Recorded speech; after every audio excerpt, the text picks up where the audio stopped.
औज़ुबिल्लाहि मिनश्शैतानिर्रजीम बिस्मिल्लाहिर्रहमानिर्रहीम अल्हम्दुलिल्लाहि रब्बिल आलमीन वस्सलातु वस्सलामु अला सय्यदिल अशरफिल अंबिया वल मुरसलीन व आल बैतिहि तय्यबीन अत्ताहिरीन अल मासूमीन अम्मा बाद बिस्मिल्लाहिर्रहमानिर्रहीम। माह ज़ुल्हज्जा है और कुर्बानी के अय्याम चल रहे हैं। लोग कुर्बानी के जानवर खरीद रहे हैं, तो हमें किस तरह का जानवर खरीदना चाहिए? अल्लाह ताला ने अपनी पाक कलाम सूरह हज जो कि 22 नंबर सूरा है, इसमें 32 से लेकर 37 तक कुर्बानी के मुतल्लिक अहकाम जारी किए हैं। रसूल खुदा सल्लल्लाहु अलैहि वसल्लम ने फरमाया, कर्ज लेकर भी कुर्बानी करो, यकीनन वो कर्ज जल्द अदा हो जाएगा। कुर्बानी करना सुनते मुक़द्दा है और बाज़ फुक़हा के नज़दीक जो शख्स कुदरत रखता है इस पर कुर्बानी करना फ़र्ज है। जब हमने कुर्बानी करनी है तो कुर्बानी का वक्त क्या है? ईद के रोज़ तुलूए आफ्ताब से कुर्बानी का टाइम शुरू हो जाता है। 11 और 12 तारीख को भी कुर्बानी हो सकती है।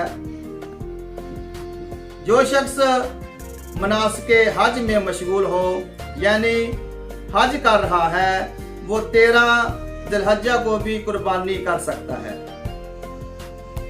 कुर्बानी का सबसे अफजल टाइम क्या है?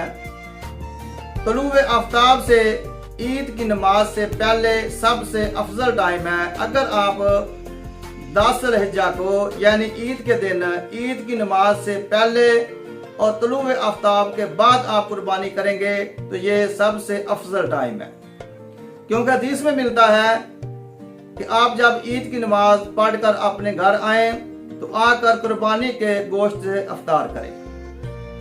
अगर हमने कुर्बानी करनी है तो जानवर जो हम कुर्बानी के लिए खरीद रहे हैं वो कैसा जानवर होना चाहिए और उसकी नस्ल कौन सी होनी चाहिए?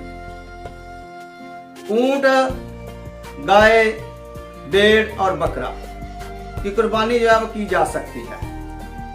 अगर आपने ऊंट की कुर्बानी करनी है तो ऊंट की कुर्बानी जो लोग कर रहे हैं उनको ये मसला भी मालूम होना चाहिए कि ऊंट की उम्र 5 साल मुकम्मल हो और ऊंट 6ठे साल में दाखिल हो गया हो, यानी 5 साल से बड़ा ऊंट होना चाहिए, उसके 5 साल मुकम्मल होने चाहिए और वो 6ठे साल में दाखिल हो।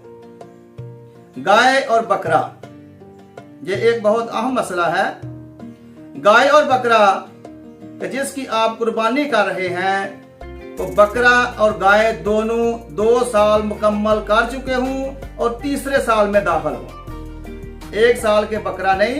अगर आपने बकरे की कुर्बानी और गाय की कुर्बानी करनी है कि जिस तरह आप गाय 2 साल की लेते हैं, इसी तरह बकरे के भी 2 साल मुकम्मल होने चाहिए और बकरा और गाय तीसरे साल में दाखिल हो।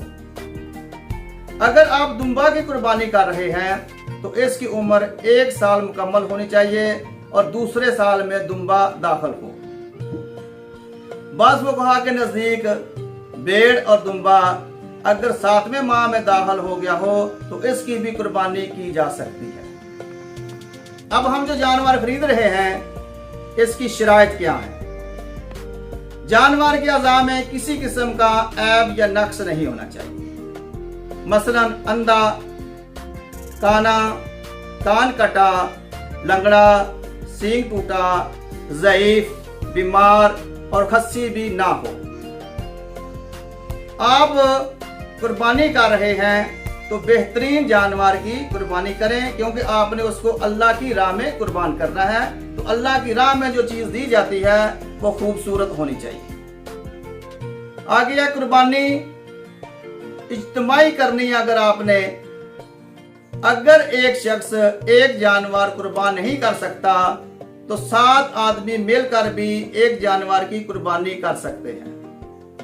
बल्कि जानवर छोटा हो या बड़ा, यानी बकरा हो या गाय हो, तो इसमें 70 अफराद मिलकर भी एक कुर्बानी कर सकते हैं।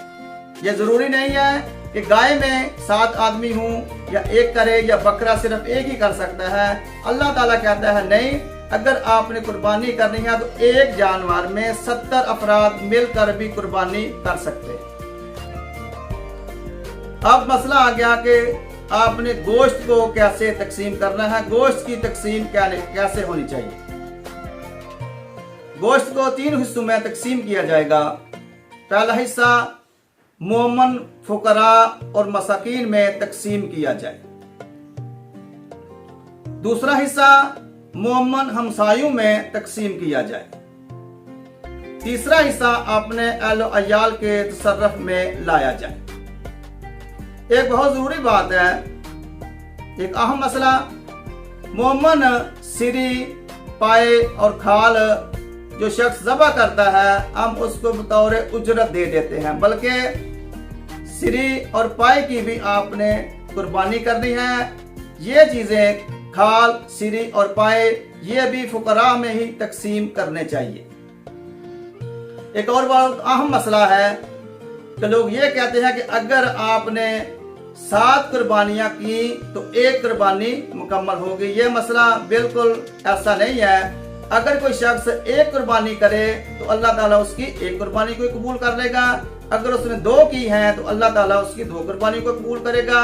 آپ نے جتنی بھی قربانیاں کی ہیں اللہ تعالیٰ اتنی قبول کا، یہ نہیں کہ اگر آپ 7 قربانیاں کریں گے تو تب جا کر اللہ تعالیٰ آپ کی 1 قربانی کو قبول کرے گا، ایسا مسئلہ نہیں ہے۔ آپ جتنی بھی قربانی کریں گے اللہ تعالیٰ اس کو اتنا ہی قبول فرمائے گا۔ دعا ہے کہ اللہ تعالیٰ ہم سب کو قربانی کرنے کی توفیق عطا فرمائے۔